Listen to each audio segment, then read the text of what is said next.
Cool. So we have such a special treat for everyone today. Just a reminder before we get rolling. I appreciate everybody's response and hit me up and all that on the financial due diligence video. We've got like 2 more hours before that comes down and becomes Patreon only. And I've got some other cool things coming up for you, Patreon. So welcome.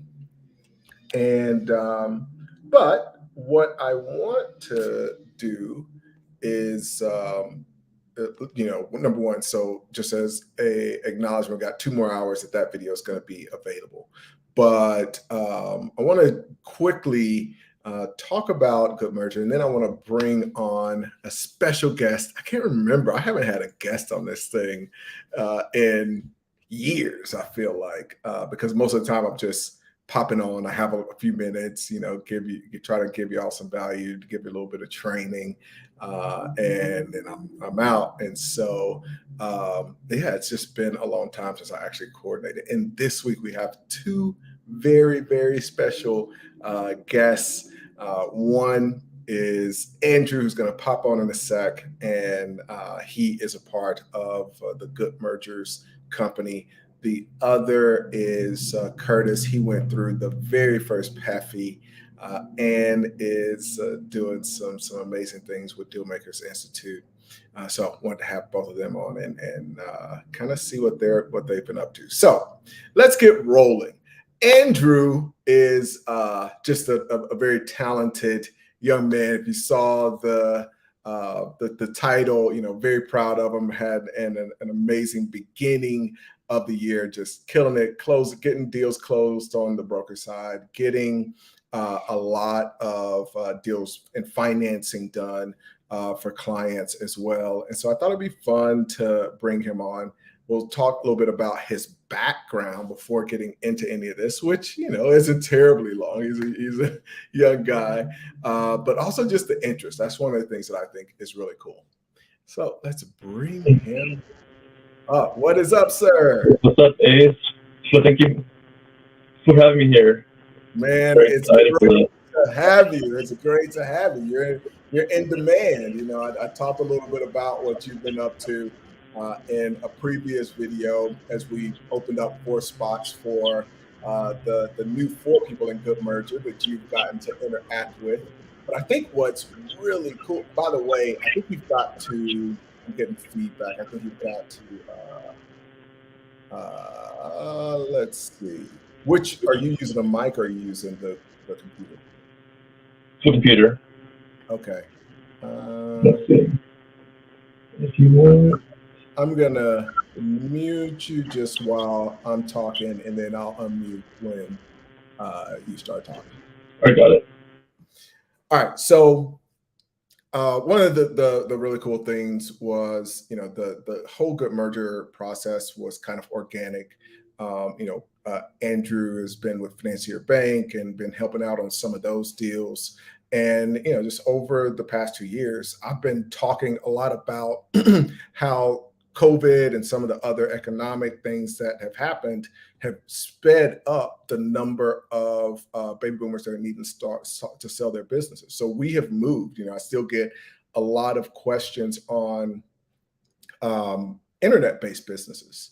But, unfortunately, and I was just talking to my man, Mike, shout out to Mike, looking at a FBA deal. And, I did so many of those deals, so I still get a lot of deal flow. And so we can still represent, or we can help people sell those. But when it comes to really the focus, there's just too much opportunity in the offline space right now. Too many deals. As Andrew knows, we just did a deal that's at a little over 1 multiple. That was unheard of. And so what I realized is that there are definitely too many deals for us to close, but we're getting all this deal flow in. And that was originally kind of the birth of Good Merger was, we can still help these sellers of these other businesses exit. And we work with a lot of buyers. We have, 6 funds that have gone through the private equity fund incubator. We have, many more people that have gone through Dealmakers Institute.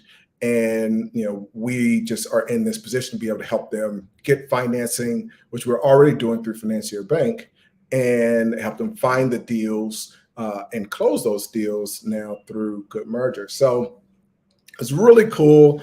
But the reason that I feel like Andrew has been successful and will continue just to kill it is because of his interest in this space. I think there are a certain number of people that find investment banking and Wall Street and all of that fascinating. And most people, just because we're never taught it and never exposed to it, don't think that we're able to do those things at a Main Street level.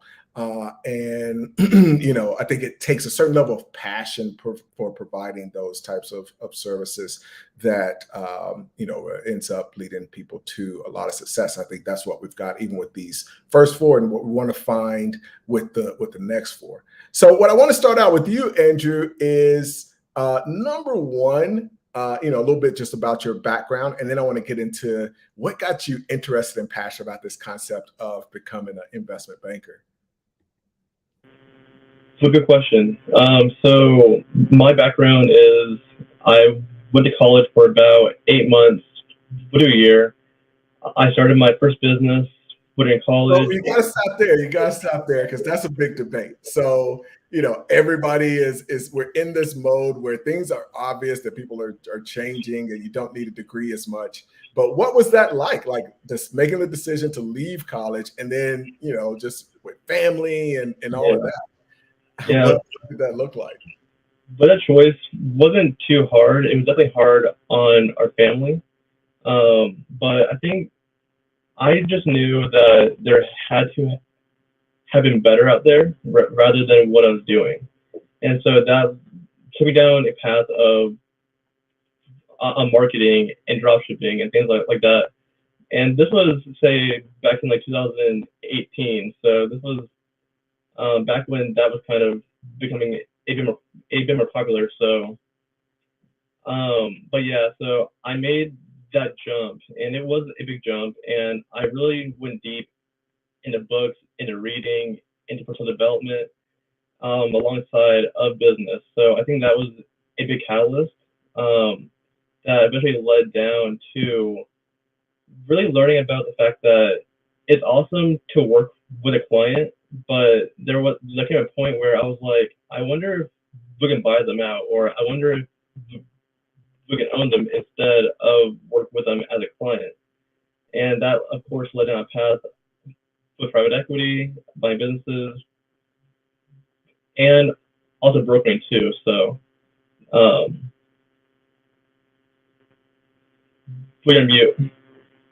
Yeah. Let's take a step back. So when you were running that business, what was it?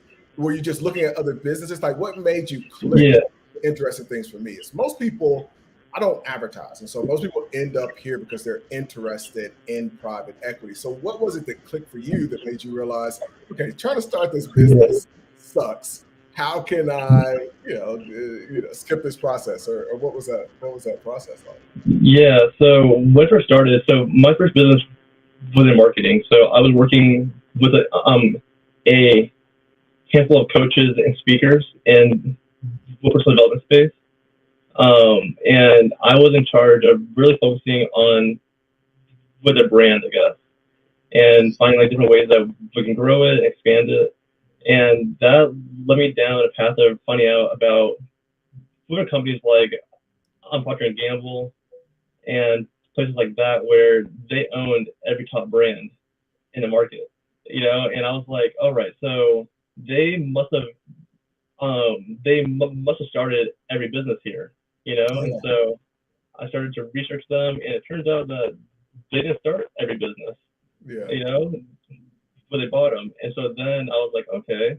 And so then that took it going and going, and that's really where it started. When I found out that not every brand was started, but it was, what it bought eventually. And so, Yeah. So then you obviously you joined the program, you joined Dealmakers Institute first, and right. you kind of went through that process. And one of the things that I thought was really cool was you pretty quickly realized, man, there's probably this opportunity within brokering. So we started talking about just brokering, and I remember, some of those initial conversations. And so, what was that shift like? So, obviously focused on, I'm going to go buy a business, and then you realize, like, I can go and broker those deals. Was it a money kind of motivation? Was it, kind of seeing this investment banking services or merger specialist services? What triggered that? Yeah, I would say it was probably money, but the other part I can say is I really wanted to understand what it was like in the process of the buyer and the seller, and I thought there wouldn't be a better way for that than to be right there in the middle of it, you know. So that was the thing in there. I can Yeah, find a seller, and then I can help find like a buyer, and then just put those two together, and I would have a way better understanding of like this business too. So I love it. Let me take a break real quick and tell folks, be sure you're liking the video. Andrew took some time. Also like that shirt, Andrew, and you got the good yeah, merch shirt good, on. good merger. But yeah, be sure to like the video. If you're not subscribed, subscribe, hit that notification bell, so you can get notified on some of these lives. And feel free to put any questions. We'll run through a few questions before we let Andrew out of here. So, what was that initial thing? I think one of the things that people think about becoming a merger specialist, and they're getting into this world of helping business owners buy other businesses, helping people get access to business financing, all the things that we do. I think there's a lot of intimidation about kind of starting to get into that world. I think people are comfortable with, oh, I'm going to start this drop shipping store. Or, there's a level of confidence it's pretty easy to have. I'm going to start this e-commerce. Right. What was that like initially for you? And did you feel intimidated? And how did you get over that intimidation? Yeah, I think this is an important question. I was talking with a friend about this a couple days ago. I think to be even somewhat successful in whatever you do, you got to see some value in it at least. You got to see value in the work, in the effort, in what you're Yeah, doing for it to work out, you know? Because, yeah, like, as a broker, it takes a lot of cold calling, of outreaching, things like that. If you don't see value in a cold call, you're just not going to do it, you know? And yeah, so, and that goes with, I think, just being like a broker. So it's yeah, different than e-commerce and marketing, but I think if you can see value in reaching out to some owner, seeing if they want to buy business, if they want to sell a business, or to sell like a business, you can definitely start to find out that there's a lot of people out there that actually do, but it's not common for them to be asked that. So yeah, um, there's a yeah. big opportunity for it. That's all I can say. There is definitely a big opportunity in it, especially right now. I think the other part is, I like that point of seeing value. I think the more you get really good at what you do, it's easy not to be intimidated because at the end of the day, hey, I'm bringing a lot of value to the table. But one of the things that you had to overcome is just being youthful. So, like what was that part like? Did you have people that, they meet you or see your face and they're like, oh my God, like you're gonna be able to sell my business? What was dealing with that like?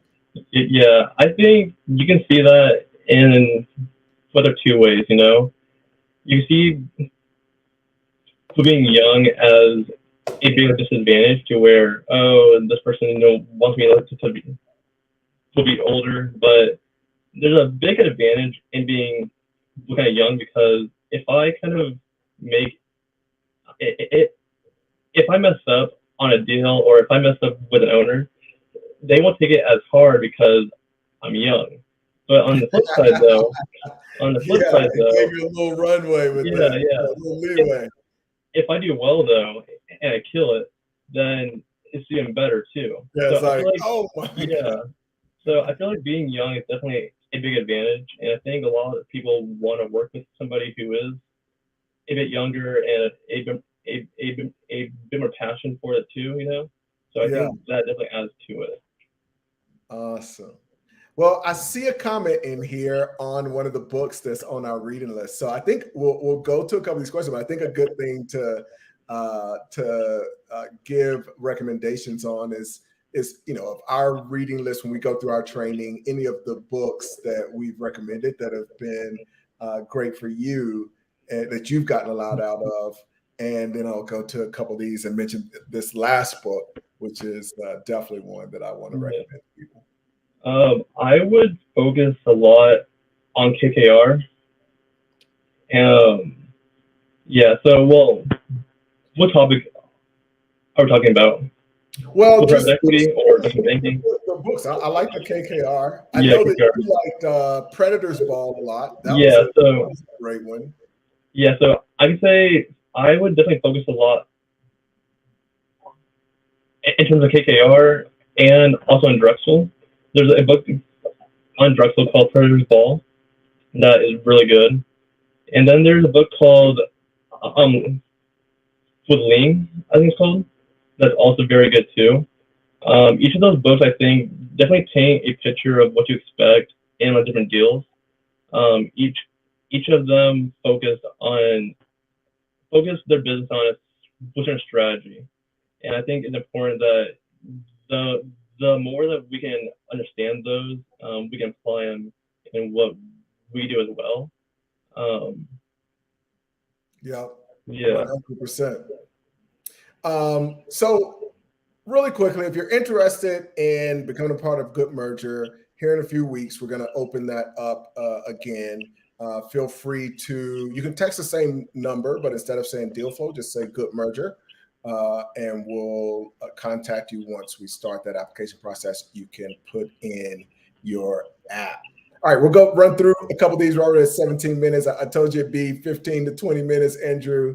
So we'll wrap up with some of these and get you back making money. I feel like every other day I'm getting, some kind of either approval of a deal from Andrew or closing on the deal. So I don't want to take up a lot of his time. His time is very valuable right now. This is Wallace. Wallace pops in and says, "What's up, Ace? Thanks for coming and checking in." Natasha, really great to see you. She says she's learning. That's what we're here for. So definitely appreciate that. Lamaria says, "Congrats, Andrew." So that was nice of him. This is the Thank you. book that I wanted to make sure we mentioned is Why Should White Guys Have All the Fun? And this is a book that's equally great as a read. And we've had clients that have gone through this process and that's in the recommended. You got it right Yeah. there. I love you. It's an amazing book. Whether you're white, black, whatever you are, you're going to learn a ton from this book. So definitely check that out. I don't know which part Carter was responding to here, but he says, "Yes, sir." Definitely appreciate that. And Wallace also said, "Great job." So I appreciate you coming in. We'll have to bring you back we'll kind of keep up with the story. So we'll definitely have you back on. Thanks for coming. Superman, thank you again. It's fun time. Awesome. All right, folks.